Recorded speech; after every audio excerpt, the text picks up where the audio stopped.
Elkészült az első Koch Naturbor, egy rezisztens, ellenálló szőlőfajtát szedtünk, teljesen permetszermentesen termesztettünk. Magyar zempléni tölgyfahordóban spontán, teljesen spontán, nagyon szépen ki is erjed. Ez egy teljesen kénmentes tétel, ami szerintem a legnagyobb kihívás igazából egy borász munkájában, mivel hogy a kén az egyetlen antiszeptikus, antioxidáns, antimikrobiális szer, ami a bort megvédheti.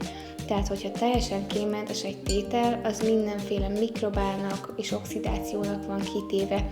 Ezért nehéz hibátlan naturborokat készíteni. Viszont tapasztalatom még nincs benne sok, hiszen ez az első. Úgyhogy hamarosan már a webshopon lesz is a polcokban, de addig is most itt megkóstoljuk címke nélkül.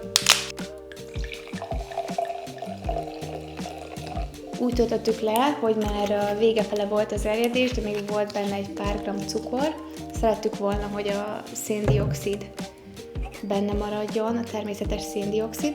Nagyon sok olyan kénmentes antioxidáns van, amit lehet használni a boroknál, de igazából semmi nem védi meg. Úgyhogy ez egy nagy feladat volt, igazából egy kis hordócskát babusgattam 2 héten keresztül.